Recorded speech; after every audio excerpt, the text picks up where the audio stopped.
হাওড়া ময়দান থেকে সেক্টর 5 এর গ্রিন লাইনের মধ্যে মেট্রো পরিষেবা ব্যাহত। বুধবার সকালে ওই লাইনে যান্ত্রিক ত্রুটির কারণে পরিষেবার সাময়িক ব্যাঘাত ঘটেছে। বন্ধ হয়েছে আপ এবং ডাউন লাইনে মেট্রো চলাচল।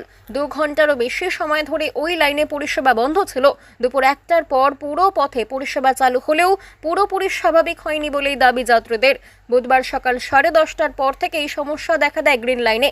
যান্ত্রিক ত্রুটির বিষয় নজরে আসতেই পরিষেবা বন্ধ করার সিদ্ধান্ত নেওয়া হয়। মেট্রো কর্তৃপক্ষ দুঃখ প্রকাশ করেছেন। দুপুর 1টার পর ওই লাইনে আবারও মেট্রো চলাচল শুরু হয়। মেট্রো কর্তৃপক্ষ জানিয়েছে সকাল 10:35 নাগাদ যান্ত্রিক গোলযোগের কারণে গ্রিন লাইনের পুরো পথে মেট্রোর চলাচল বন্ধ করা হয়। তবে ঘণ্টাখানেকের পর হাওড়া ময়দান থেকে এসপ্ল্যানেড পর্যন্ত ভাঙা পথে মেট্রো পরিষেবা চালু হয়। দুপুর 1টার পর পুরো পথে পরিষেবা স্বাভাবিক হয়েছে বলে দাবি মেট্রো কর্তৃপক্ষের। দিনের ব্যস্ত সময়ে পরিষেবা ব্যাহত হওয়ায় ভোগান্তির শিকার যাত্রীরা। অনেকে যাত্রী স্টেশনে এসে জানতে পেরেছেন গোলযোগের কথা। বাধ্য হয়ে সড়ক পথে যেতে হয়েছে। হাওড়া থেকে এসপ্ল্যানেড আসার জন্য মেট্রো ধরতে না পেরে বিপাকে পড়েছেন বহু যাত্রী। মেট্রো বাহিনী 1 ঘন্টার উপর এখানে দাঁড় করিয়ে রেখেছে। এখন বলছে যে এখানে ওদের কি সিগন্যাল খারাপ রয়েছে, তো সবাইকে বার করে দিচ্ছে।